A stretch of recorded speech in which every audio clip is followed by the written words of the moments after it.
రాజకీయ నాయకుడు రాజకీయం చేయడమే కాకుండా రాష్ట్ర ప్రజల గురించి ఆలోచిస్తే ఎలా ఉంటుందో వైఎస్ జగన్ చేసి చూపించాడు. గత కొన్ని రోజులుగా ఆయనపై వస్తున్న ట్రోలింగ్స్ ని చూస్తుంటే మంచి చేసిన వ్యక్తి గురించి ఇంత దిగజారి మాట్లాడటమేంటి అనిపిస్తోంది.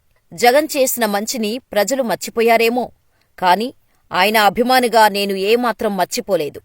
రాజు ఎక్కడున్నా రాజే. ఇదేదో సినిమా డైలాగ్ కాదు. ఆంధ్రప్రదేశ్ మాజీ ముఖ్యమంత్రి వైఎస్ జగన్మోహన్ రెడ్డికి సరిగ్గా యాప్ట్ అవుతోంది. ఎందుకంటారా? మొన్న ఆ మధ్య తిరుమలలో తొక్కిసలాట జరిగి 6 చనిపోయారు. ఇది తిరుమల చరిత్రలో అతిపెద్ద ఘోరమైన ఘటన. బాధితులను పరామర్శించటానికి డిప్యూటీ సీఎం హోదాలో పవన్ కళ్యాణ్ వెళ్లారు. వారిని పరామర్శించారు. అనంతరం ఆస్పత్రి ముందు నిలబడి ప్రసంగిస్తున్నారు. ఇంతలో జనం మొత్తం ఒక్కసారిగా వెళ్లిపోవటం మొదలుపెట్టారు. దీంతో ఎవరు వచ్చింది అని పవన్ పక్కనున్న వ్యక్తిని అడిగితే జగన్గారు వచ్చారు అని చెప్పారు. ఈ వీడియో సోషల్ మీడియాలో ఎంత వైరల్ అయిందో ప్రత్యేకంగా చెప్పనవసరం లేదు. పవర్ స్టార్ పవన్ కళ్యాణ్ సినీ ఇండస్ట్రీలో టాప్ హీరోగా ఉన్న పవన్ ని పక్కన పెట్టి పవర్లో లేని జగన్ను చూడటానికి వెళ్తుంటేనే అర్థమవుతోంది జనం ఎవరి పక్క ఉన్నారో అంటూ కామెంట్స్ వినిపించాయి. ఇది ఒక ఎత్తైతే, ఏకంగా జగన్ ప్రత్యర్థి పార్టీలు అయిన టీడీపీ, బీజేపీ, జనసేన పార్టీ నేతలే జగన్ ఓ మాస్ లీడర్ అని స్వయంగా ఒప్పుకున్నారు. పొత్తు లేకపోయి ఉంటే మళ్లీ జగన్ వచ్చే అవకాశాలు ఎక్కువ. అందుకే పొత్తు పెట్టుకున్నామని పవన్ సైతం ఒప్పుకోవటం మరొక ఎత్తు. అటు జనంలోనూ ఇటు ప్రత్యర్థులలోనూ తనదైన మార్కు వేసిన జగన్ పైన, జగన్ పార్టీపైన గత కొన్ని రోజులుగా రాజకీయ కమెడియన్స్ జోక్స్ వేస్తున్నారు.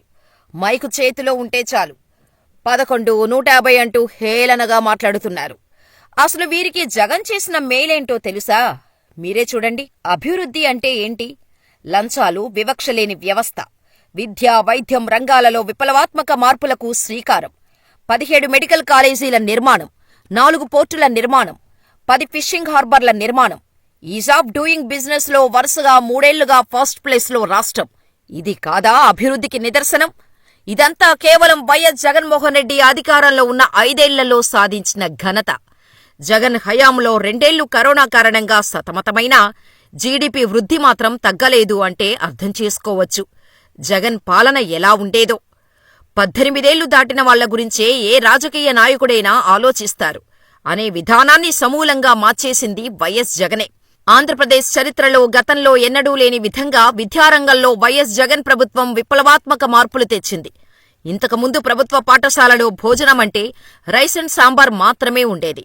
కానీ జగన్ ప్రభుత్వంలో రోజుకొక మెనూ పెట్టి పోషకాహారాన్ని అందించేవారు. అంతేనా, చిక్కీలను సైతం అందించేవారు.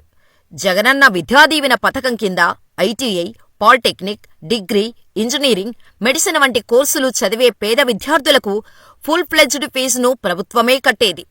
జగనన్న వసతి దీవెన పథకాన్ని ప్రవేశపెట్టి హయ్యర్ స్టడీస్ చదివే విద్యార్థుల భోజన, హాస్టల్ ఫీజు ఖర్చుల కోసం ఏటా 20,000 చొప్పున అందించేవారు జగన్. ఇక జగనన్న అమ్మఒడి పథకాన్ని తీసుకొచ్చి పేదరికం వల్ల ఏ ఒక్క విద్యార్థి విద్యకు దూరం కాకూడదని విద్యార్థుల తల్లుల ఖాతాలలో నగదు జమ చేసేవారు. ఇక విద్యార్థులు స్కూలుకి రాకపోతే తల్లిదండ్రులకు మెసేజ్ వెళ్లేలా సిస్టంను ఏర్పాటు చేశారు జగన్. వరుసగా 2 రోజులు స్కూలుకి వెళ్లకపోతే వాలంటీర్లు విద్యార్థుల ఇంటికి వెళ్లి కారణాన్ని కనుక్కొని టీచర్స్కి అప్డేట్ చేసేవారు. కరోనా మహమ్మారి వల్ల ఇళ్లకే పరిమితమైన విద్యార్థులను చూసిన జగన్ చలించిపోయారు. ప్రైవేటు స్కూళ్లు, కాలేజీలు ఆన్లైన్లో క్లాసులు నిర్వహిస్తే ప్రభుత్వ బడులలో చదివే పిల్లలు చదువుకు దూరం కాకూడదనే ఉద్దేశంతో 2022 విద్యా సంవత్సరం నుంచి 9 నుంచి 12వ తరగతి వరకు చదువుతున్న విద్యార్థులు కోరుకుంటే అమ్మఒడి ద్వారా ఇస్తున్న నగదుకు బదులుగా ల్యాప్టాప్ తీసుకునే విధంగా ఈ పథకంలో కొత్త ఆప్షన్ను చేర్చారు. వసతి దీవెన కింద ఆర్థిక సాయం పొందుతున్న విద్యార్థులకు కూడా ల్యాప్టాపులు పొందే ఆప్షన్ కూడా ఇచ్చారు.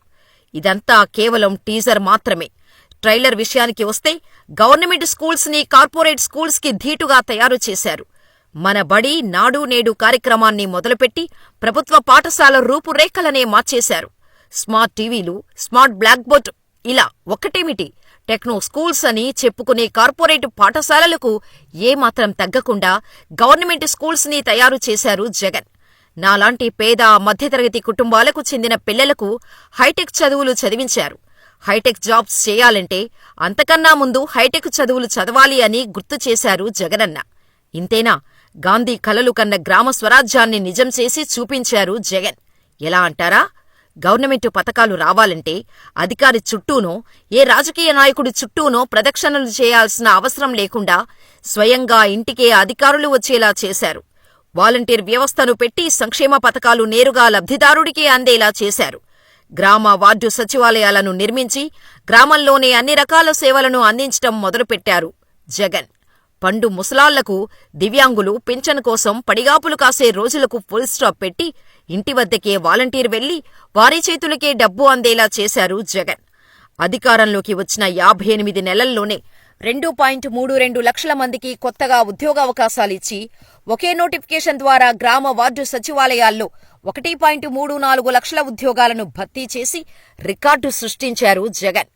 విద్య తర్వాత జగన్ అధిక ప్రాధాన్యత ఇచ్చింది వైద్యానికే.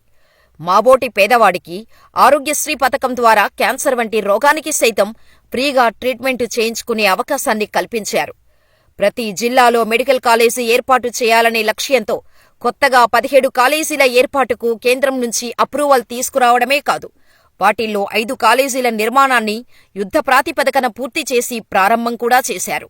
సంక్షేమానికి, అభివృద్ధికి సమాన ప్రాధాన్యత ఇచ్చిన జగన్ 4 పోర్టులతో పాటు 10 ఫిషింగ్ హార్బర్లు, 3 ఇండస్ట్రియల్ కారిడార్లు, 10 ఇండస్ట్రియల్ నోడ్స్ నిర్మాణం చేశారు. ఇంత మంచి చేస్తే జగన్పై ఎన్ని కుళ్ళుజోకులు వేశారు, ఎన్ని అభాండాలు వేశారు. జగన్ ప్రతిసారీ బటన్ నొక్కుతున్నాడు తప్పితే ఏం చేయటం లేదు. ఆ బటన్ మంచం మీద పడుకున్న ముసలమ్మ కూడా నొక్కగలదు అంటూ హేళన చేసిన చంద్రబాబుకి పాపం ఇప్పుడు బటన్ కనిపించటం లేదనుకుంటా. అధికారంలోకి వచ్చి 8 నెలలు గడుస్తున్నా ఇంకా ఒక్క పథకాన్ని కూడా అమలు చేయలేకపోతున్నారు చంద్రబాబు. పైపెచ్చు ఆయన ఇచ్చిన సూపర్ 6 హామీలు అమలు చేయటానికి డబ్బుల్లేవు అంటున్నారు. సంపద ఎలా సృష్టించాలో నాకు తెలుసు అన్న 40 ఇయర్స్ ఇండస్ట్రీ ఇప్పుడు సంపద ఎలా సృష్టించాలో అన్న సీక్రెట్ చెవులో చెప్పు అని అంటున్నారు. మరి చంద్రబాబును ఇప్పుడేమనాలి? ఇచ్చిన హామీలో ఒక్కటి కూడా అమలు చేయకపోయినా కాలర్ పట్టుకొని అడగండి అని ఓపెన్ ఆఫర్ ఇచ్చిన చంద్రబాబు సుపుత్రుడు లోకేష్ని ఎన్నిసార్లు కాలర్ పట్టుకోవాలి? ఇక పవనంటారా? ఆర్థిక విధ్వంసం, ఆడవాళ్లు మిస్సింగు, వాలంటీర్లు అసాంఘిక శక్తులకు హెల్ప్ చేస్తున్నారు. జగన్ ప్రజల డబ్బునే ప్రజలకు పంచుతున్నారు, అతని జేబులోనివి కాదు అంటూ సినిమా డైలాగులు కొట్టారు.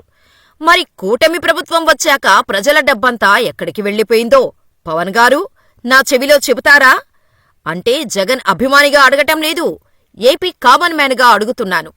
రాష్ట్రంలో ఆర్థిక విధ్వంసం జరిగితే 3 సార్లు ఈజ్ ఆఫ్ డూయింగ్లో ఫస్ట్ ప్లేస్ ఎలా వచ్చిందో చెప్పారా పవన్? ప్రభుత్వం మీదే కదా. తప్పిపోయిన మహిళలను వెనక్కి తీసుకొచ్చారా? ఇదంతా కాదు సార్. ఆడవారికి అన్యాయం జరిగితే అరక్షణం కూడా ఆలోచించను అన్నారు కదా సార్. మీ పార్టీలో కీలక వ్యక్తే తిరుపతి జిల్లా జనసేన ఇన్ఛార్జ్ కిరణ్ రాయల్ ఓ మహిళను అడ్డగోలుగా మోసం చేశాడు. స్వయంగా ఆమె మీడియా ముందుకు వచ్చి పవన్ గారు స్పందించండి అని వేడుకుంది. ఏం చేశారండి ఆ విషయాన్ని? పోనీ ఇదంతా కాదండి, జిల్లా కూడా దాటని ప్రభుత్వ పాఠశాల విద్యార్థులను ఐక్యరాజ్య సమితిలో ప్రసంగించేలా చేశారు జగన్. బెండపూడి గవర్నమెంట్ స్కూల్లో ఇంగ్లీష్ యాక్సెంట్తో దేశం మొత్తం రాష్ట్రం వైపు చూసేలా చేశారు జగన్. మీరు వచ్చిన 8 నెలల్లో రాష్ట్రంలో వచ్చిన అభివృద్ధేంటో చెప్పగలరా? జగన్ హయాంలో వచ్చిన గ్రీన్ ఫీల్డ్ కంపెనీలను మీరు ప్రారంభించి హడావుడీ చేయటం కాదు, దావోస్ నుంచి ఉత్తి చేతులతో ఎందుకు తిరిగి వచ్చారో సమాధానం చెప్పండి. జగన్ చేసిన మంచిదంతా మీ ఖాతాలో వేసుకోవటం కాదు, ముందు మీరిస్తానన్న సూపర్ 6లను డకౌట్ కాకుండా అమలు చేయండి. ఇది నేను జగన్ అభిమానిగా అడగటం లేదు, ఏపీ కామన్ మ్యాన్గా అడుగుతున్నాను.